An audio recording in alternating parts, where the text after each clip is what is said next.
Hey, it's Jason Cunningham and welcome back to another edition of Save My Business, proudly presented by Xero. This podcast shares stories of how entrepreneurs and small and medium-sized business owners have figured out how to survive and thrive in challenging times to hopefully offer some inspiration to our listeners. Now, today's guest is Dr Pat Aouad.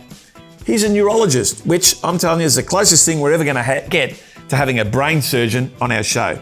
He's an entrepreneur, a medi-tech entrepreneur, which employs over 70 people. He's a father of 3, and he's dead set a good bloke. Dr. Pat, welcome to the show. Jace, it's a pleasure to be here, and thanks for the intro. It's almost like you wrote it yourself, pal. Hey, Doc, we often start off these conversations by talking to business owners about how they cope through COVID. Now, I think your business would have looked a little bit different to a lot of businesses. Tell me how your journey was in the height of COVID. Yeah, wow. I was involved with a lot of different things as the pandemic hit.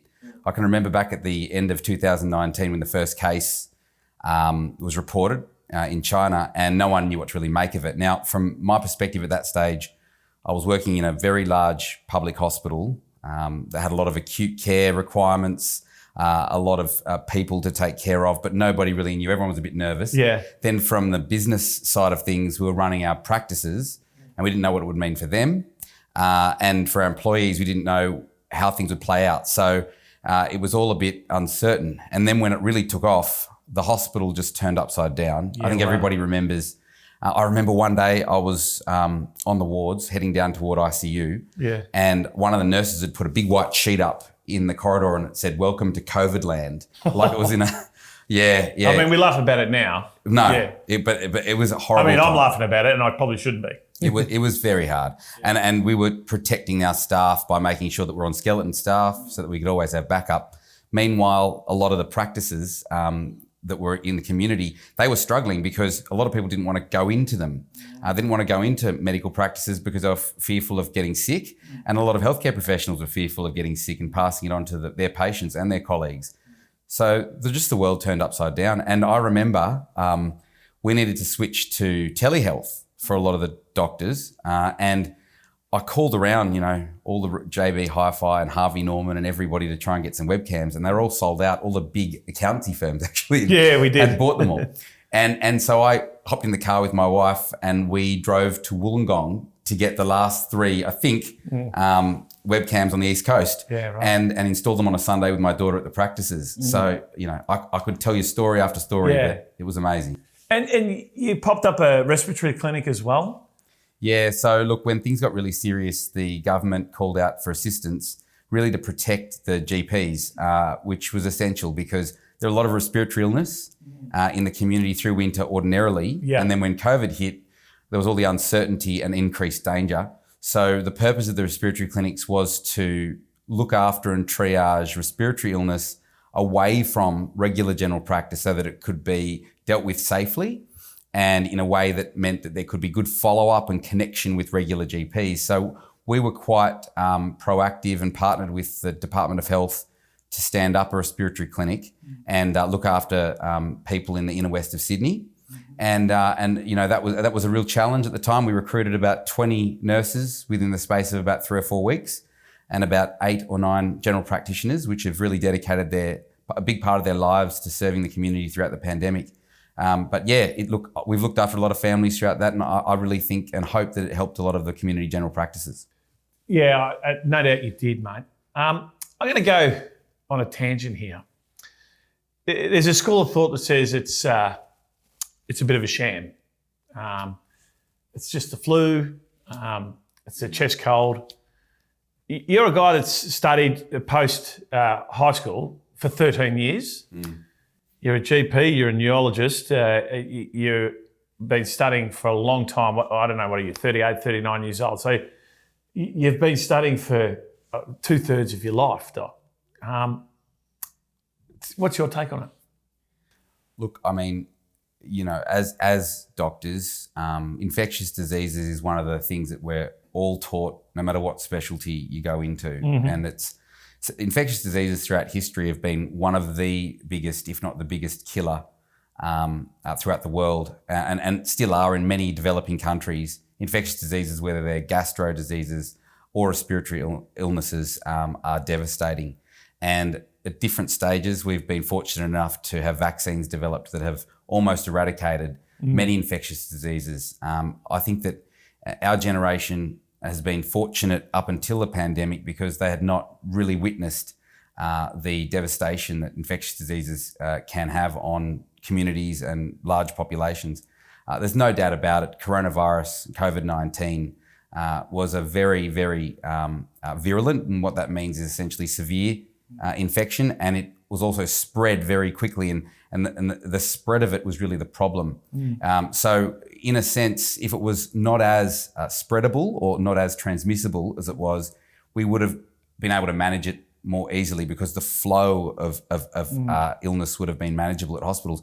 But having worked in the hospitals and working with my infectious disease and epidemiology colleagues, this is a once in a generation, hopefully, event, and we'll be better safeguarded against it next time this kind of thing occurs. But I mean, I've had patients that have died as a result of coronavirus that would never have, and at the prime of their life.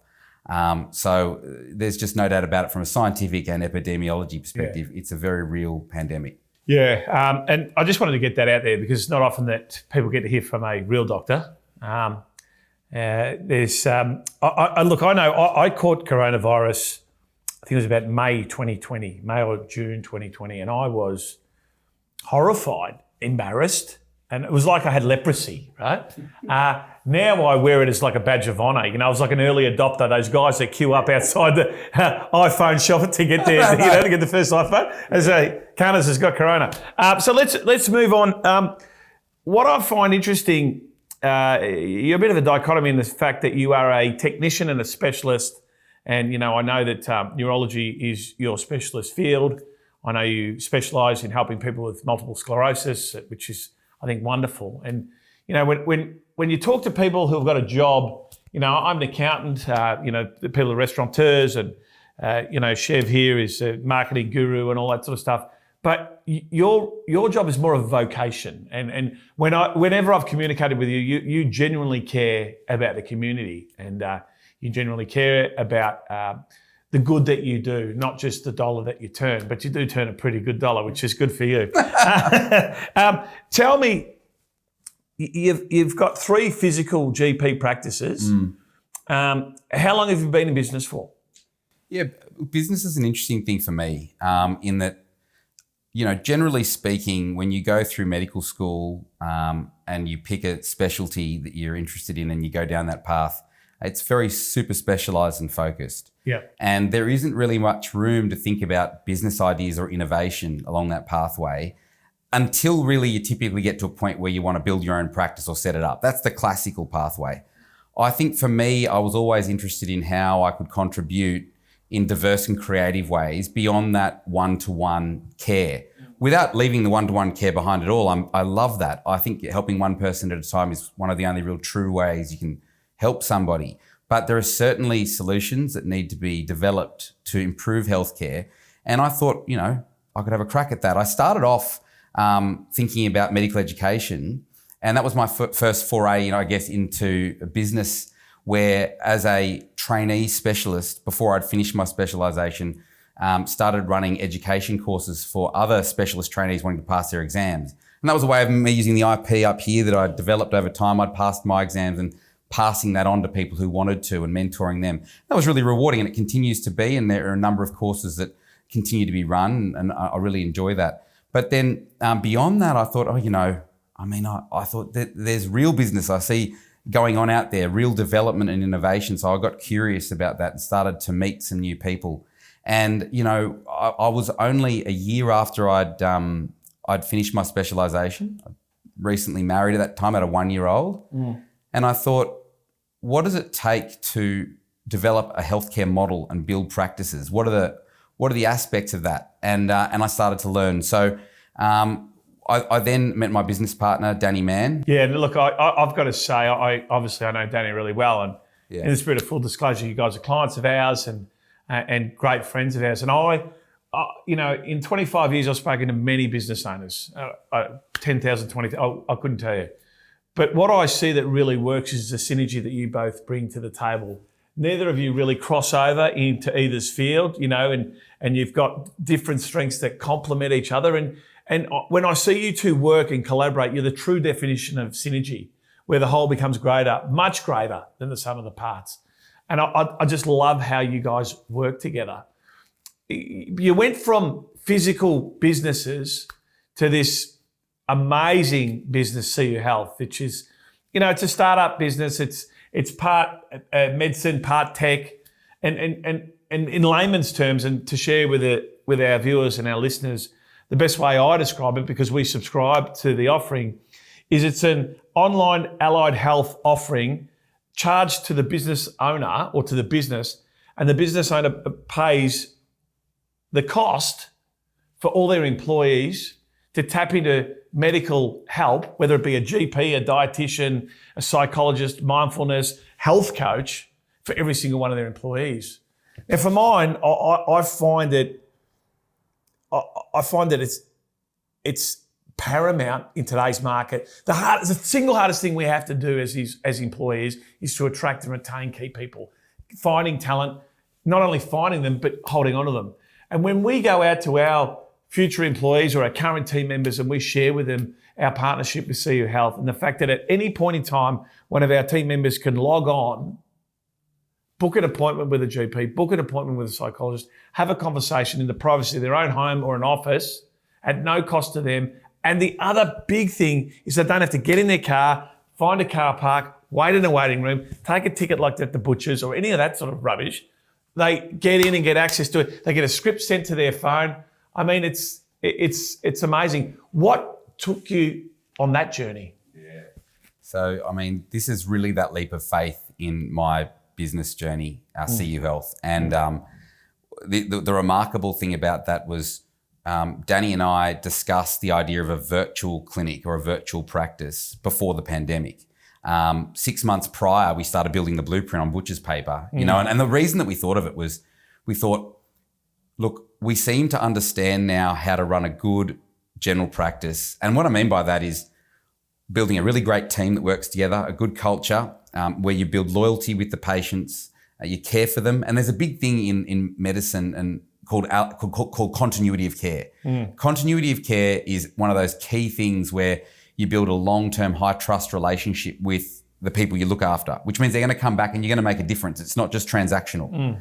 So for us, that was key to maintain continuity of care. So the brainchild was, could we map all the good values of team-based multidisciplinary care and long-term continuity of care across to the digital world, and then no longer have to be boxed in by bricks and mortar, but deliver that to people wherever they needed it. And it became clear to us that businesses were communities, just like the local communities that we look after in general practice, but we could take care of those communities no matter where they were employed or where they were working. And then we started doing a bit more research, and it became very clear that there's an imperative to invest in the wellbeing of employees so that they are able to do their best work. So employers have a vested interest in looking after their employees, really from a business imperative. And so for us, it was like, well, we want to do good healthcare. We want to improve every individual's life. But then in order to make it a business, it needed to make sense. Now, this is the interesting thing. When we first started talking about CU Health and when I first got involved with your business and talking with you and Danny, the things that you kept harping on about was absenteeism and presenteeism, right? And you were really talking about how it could help the business, increase efficiency, increase productivity, grow the capacity of the organisation, right? And that was your big ticket item, if you like. You fast forward to today, and the way I communicated about your business to other people that I talk to is I don't necessarily focus on that. I focus on showing your team members that you actually genuinely care. And because the labour market is so tight at the moment, not just, in every industry. I know in the accounting industry it's really, really, really tough. And so our point of difference, we wear as a badge of honour, a bit like the COVID badge of honour on our employee value proposition, is our partnership with CU Health. And at a small cost, Because I often, my business partners and I sit around the table and we talk about the cost of recruitment. You talk about the cost of when you've got staff turnover, how much you actually downtime and all that sort of stuff. For $800 a year or whatever it is, and I mean, we're on the early bird special, which is great as well. But for a minimal cost to retain a key person, why wouldn't you?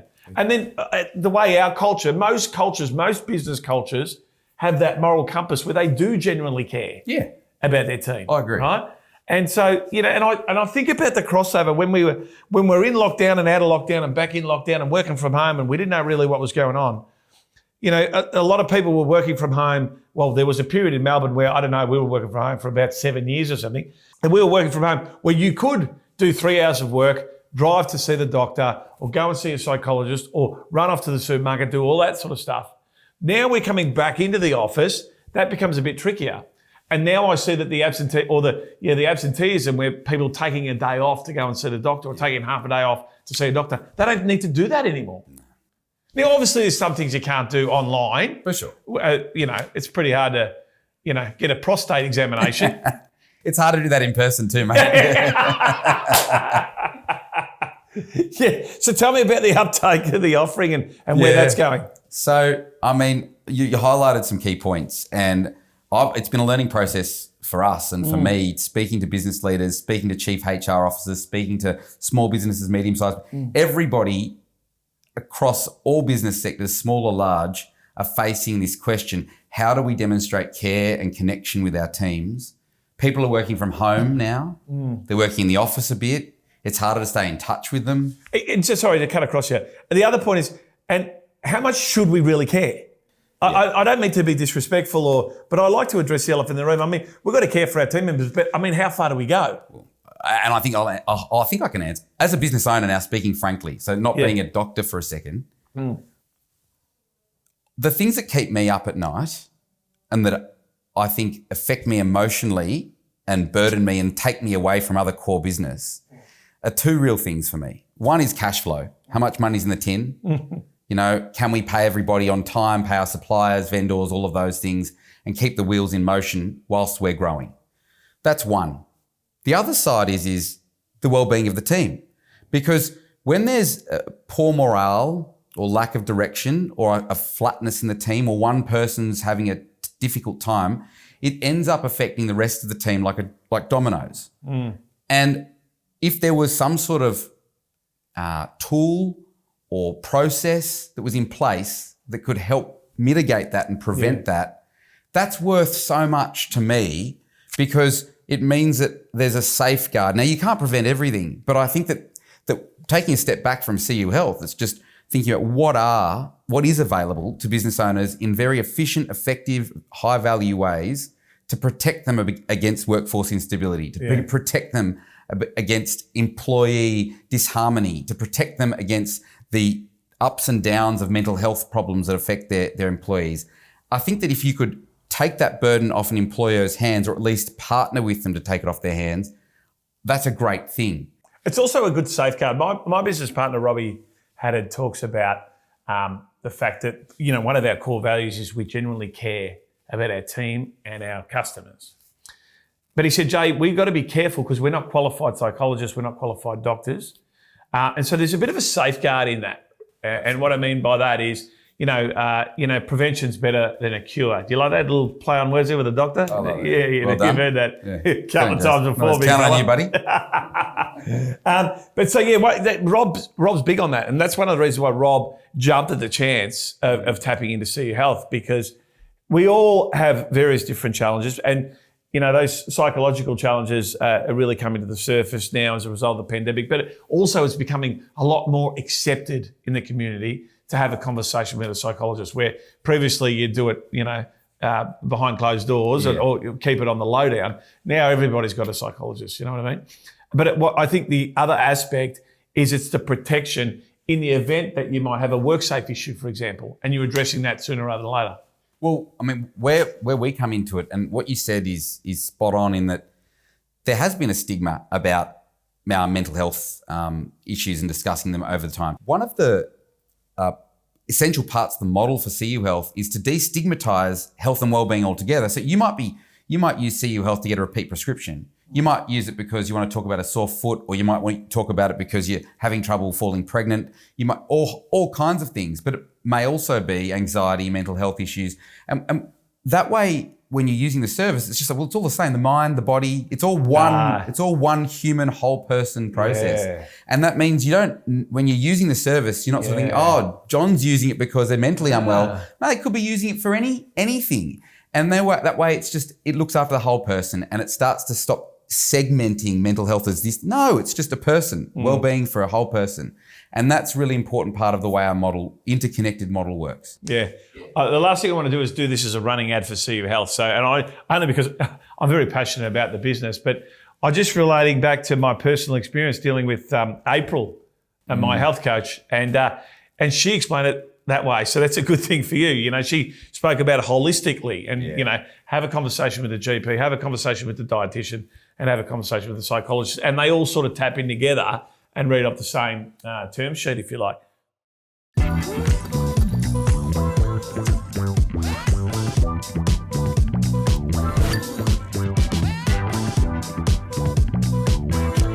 Oh, can I expense this? You finish year 12 and you study for 13 fucking years. Like, seriously, man. Yeah.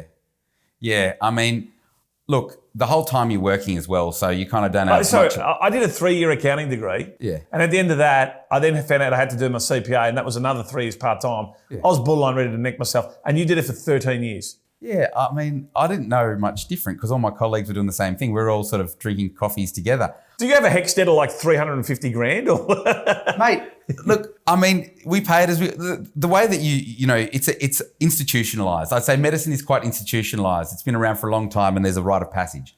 And so, you know, you finish school, you know, you start doing qualifications and med school, and then you get out and you're an intern, you know, you're at your early 20s, and then you need to study all the way through after hours when you're going to work, and you got a pager. And look, it's a crazy lifestyle in a lot of ways, but... And you've punched out 3 kids, or Vicky has. You've got 3 kids. I'm not going to take credit for punching anything out. No, but you were involved in part of it, I'm sure. I believe so. Yeah.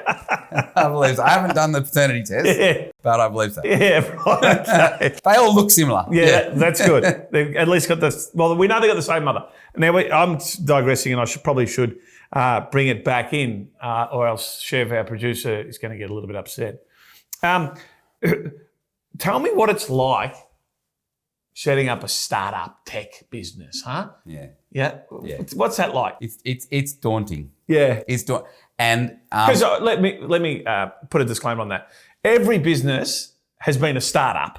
Well, right? Correct. So Rob and we were a startup. That's right. We were just 2 guys with 2 computers. We had 2 offices. We drilled a hole in the wall. We put a cable next to each other, and we were networked, right? But we were a start, but not on the scale of what you guys. You were accounts payable. He was accounts receivable. Left hand, right hand, debits and credits. That's the way it works. You call. Yeah. Look, I think this is how I differentiate them. And I know you know your audience listen to this because they want to understand how they may be able to apply some practical tools to make their life easier as a business owner. And I don't want to talk about this startup thing like it's cool. And no, really at the fundamental level of sole trader to start with. And I understood that. And I had no idea, had nothing to do really with ASIC except a little online form. And then registered my first proprietary limited, you know, company. And I started to understand that. And we ran it. When you run a medical practice, you're running a small business. Yeah. And cutting your teeth on a small business, for me, I have the utmost respect for small business. I think if you can run a small business well, you can run a very large company well, because you measure the value of every dollar, you care about your people, you understand what really matters. And I think that's just so important, because we've seen in recent times a lot of the startups in the tech space, they grow and grow and grow, but without actually having their feet firmly planted on the ground. Yeah. And that can really catch you out. So small business understanding is key. I have the utmost respect for it. And a big part of the way that I operate is with small business principles. But when you talk about an accountancy or a medical practice, the difference between that and an innovation startup is they've got predefined models of practice and business operations. So, you know, when you're an accountant, you understand the classical model to grow an accountancy. When you run a general practice or another medical practice, you understand the model of growing your patient base, looking after them, and how the practice runs. When you move into innovation and startup, banks don't understand what you're trying to do, so you can't get debt finance, right? You have to sort of believe in your vision, be really clear about it, demonstrate that you've got the capacity to execute that vision, and convince good people and good investors that you're worth investing in. So you've got a moral obligation then to them. So firstly, there's a moral and an emotional obligation to those people to see it through, which is tough in of itself. Then what you're doing is you're creating a blueprint for a new model, and you've got very little reference frame to go off. So you're making decisions every day, small things and big things. Should the logo be like this? Should it not be like this? Right through to, what does workflow look like? What kind of employees do we have? Does this job description even exist and we've created job descriptions that we can't find elsewhere, but we've done our best to map them to typical things. So instead of having a receptionist, we've got a member services manager and all of these things. So what's daunting about it is you are venturing into the unknown, but always, and I think this is the right way, always asking questions of people with experience and peers to sense check whether you're heading the right direction. It's very easy to spend money the wrong way and then realise you've overcommitted one way or another. So that's what's hard about it. What I enjoy about our relationship, when we first met, I live in Melbourne and you live in Sydney, and here we are in sunny Balmain today. And when we first met, it was over Zoom. And I remember you and your business partner, Danny, were on the call. Melanie, one of our associate directors, was at home, and I sort of snuck into the office and was working from my office. And I remember the first words you said to me was, typically or quite often when I walk into the room, I'm the smartest person in the room. and my first thought was, who does this bloke think he is? And then I looked around in my office and noticed there was no one else in the room. And I said, well, Dr. Pat, we've got one thing in common. I'm the smartest person in this room today. And I thought, well, I think I've got my hands full, and I'm going to have a bit of a challenge with this guy, because I think that there may be a sense that he might know everything. Fast forward 2 years, and you are one of the more inclusive decision makers that I've met. And typically that personality trait is not common with a specialist. So, whether you're a specialist accountant or a specialist doctor or a specialist artist or whatever it is, typically, you do think you know it all. But my relationship and engagement with you is you have sounded out many experts, and you like to get other people's opinion based on their experience to sense check where you're going. And I think that's a wonderful trait. Well, thanks, Jace. I mean, obviously it was a joke, and I also was the only person in the room that day. And I'm pleased that you worked out that it was a joke, although I am joke. But putting that to one side, I think actually that just comes from because of my education. It actually has had the other effect where I have a great respect for expertise, because I know how hard it is to get expertise. Yeah. So when I come across somebody that has knowledge in a space that I don't, and experience in a space that I don't, I have respect for them and their thoughts as much as I want them to have respect for mine. And therefore, I make much more effective decisions. The key though is finding the right people to ask. Yeah. So I think having a filter and understanding when to ask the right questions to whom is one of the key things. Otherwise, you can get confused by all the white noise. So it's a bit of intuition, and I'm so grateful to have you in my circle as a friend and an advisor, because I can't even look. I've lost count. I can't even carry in my mind the number of times that you've helped us. Oh, mate, thank you. That's. You want to just say that again? No, thanks, mate. That was really kind of you. What I'm keen to ask is the most common limiting resource that we all have in common is our access to time. Mm-hmm. There's 24 hours in a day, 7 days in a week, blah, blah, blah, blah, blah, blah. You got 3 physical practices that you own. You have a startup business, CU Health, that you own obviously with your business partner. You've got your education business. You're married, you're a father of 3, you specialise in the field that you specialise in, neurology.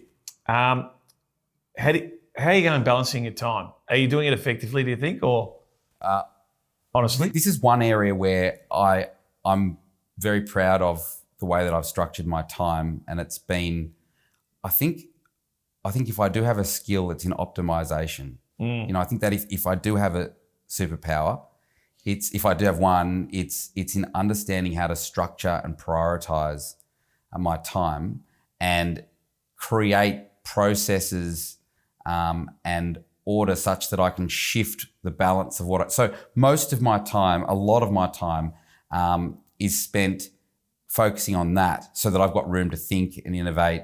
The patients I look after are my absolute priority and to them when I'm being a doctor. There's no doubt about that. And that one-on-one care is predicated on my training and ongoing educational development. But that's very structured. Yeah. So medicine has the beauty of that structure. It's reliable. Yeah. And I don't need to think too hard about what to do next because it has With that said, everything else, I really need to give great thanks to my foundation, my network, my family. I mean, my wife's a very intelligent lady, a public health officer herself, and she is a great partner in life, and that helps me a lot. I also have an amazing broader family, my parents, my in-laws that support. And I think in a lot of ways, when that old saying, when you want something done, ask a busy person. Yeah. I think that I fall into that category quite a lot. And having to be put under the pressure and circumstances that I'm in have forced me, you either sink or swim. Yeah. And it's forced me to find ways of swimming very effectively.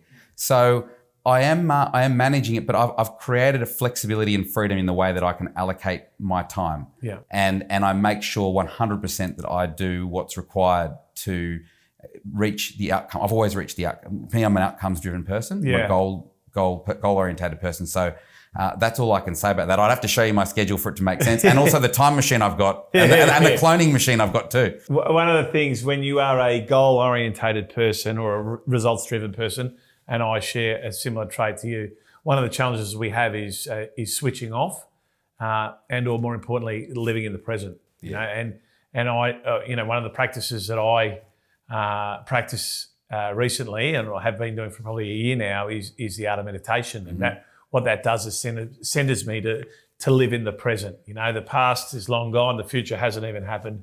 Today is a gift, and it's being in the present. Absolutely. Yeah, pretty cool stuff. Hey, before we finish up, I've got a couple other quick questions, if I can, Doc. Of course. I don't mind calling you OE because it's Aouad. It's a pretty cool surname, and that's where we get the OE from. Tell me, with so many things going on, you've spoken a little bit about the importance of being an employer of choice. Yeah. Yeah, I just want to explore that a little bit more because, I mentioned him a couple of times because he's had a big influence on my life. Robbie Haddad, my partner. And he told me early doors, Jason, the definition of a business is an entity with a view to make profit, leveraging off other people's time. Now, if you take that definition, the other people, our team, some people call them staff or employees, but our team, they are critical. One would argue the most critical part of our business. How do we become the employer of choice? So I'm pleased that I've got a chance to talk about that stuff because I've spent now well over 2 years just studying, whether you talk about it at the economic end, human capital, workforce, through to the individual and their sense of autonomy and purpose and value-driven work that they do. So being employer of choice, it sounds like a badge but it's actually become substantial and very important. For all the reasons you mentioned before, labour market's tight, there's a lot of competition for talent, people want a stable workforce, attrition and retention are both very important things to look at. They affect the P&L, they affect the bottom line, learning and development, rehiring, training, all that stuff's very expensive. So whatever you can do to mitigate that risk as a business is important. Part of mitigating that risk is becoming an employer of choice, but not just in words. It's got to have meaning, and it's got to have sustainable meaning that results in an employee having, and it comes down to a few things, an employee having autonomy in their role, feeling as though they're doing purpose-driven work, feeling valued by their employer, having the tools to take care of themselves within their work, having learning and development opportunities in their work, all of that stuff. And these are now I'm actually not stealing's the wrong word, but I've learned a lot from my my new colleagues in the human resources space. One of those is HR leader, thought leader, Rhonda Brighton Hall, who's taught me a lot. She's associated with the Australian HR Institute. And I've really come to understand that whole space. And I think that one of the big steps for business leaders is to stop looking at HR as an expense as a or cost, a line item as a cost. Because you mentioned before, Robbie, your business partner, when you're leveraging others' time in order to make a profit, and you say others, the key point is having others, they're an asset because it's their work that ultimately generates the profit. It's like a computer. We look at computers as assets. Human beings are the most powerful asset. That's right. So how do you optimize them? How do you make them go from 70% to 95%? You know, when your computers slow down, what do? You upgrade them, you get an antivirus software. Sometimes you need to replace them. But ideally, with a person, you can provide them with the opportunity to upgrade and upskill and remain and feel safe and psychologically safe. And so I think that's the basis upon which CU Health was built for businesses. Yep. The healthcare side is about making sure they remain healthy and well today and into the future, which is obviously going to help them in their everyday life and their work. All right. I think we're just about done, are we? But before we do, I just want to say, I personally, I'm grateful for you giving up your time to share with us this story. There'll no doubt be people listening and watching our little podcast that might be interested in reaching out and finding out more about CU Health. And I do this for all our guests. How would they get in contact to find out more about CU Health and whether or not it's suitable for their business? I mean, firstly, thank you so much for the opportunity to share what we're doing. And I'd be delighted to be contacted by any of your business owners to discuss it with them. On LinkedIn, I'm easily found there. So that's from a personal perspective. From the business's perspective, cuhealth.com.au, that's very simple, cuhealth.com.au. It has a form there for people to inquire. Yep. One of our team will be in touch. And we take every inquiry very seriously. We treat our clients and customers like we want people to treat their employees. Yeah. You know, so it's very important to us, and be delighted to help any of the businesses out. That's awesome, mate. Dr. Pat, thanks for your time. Thank you so much.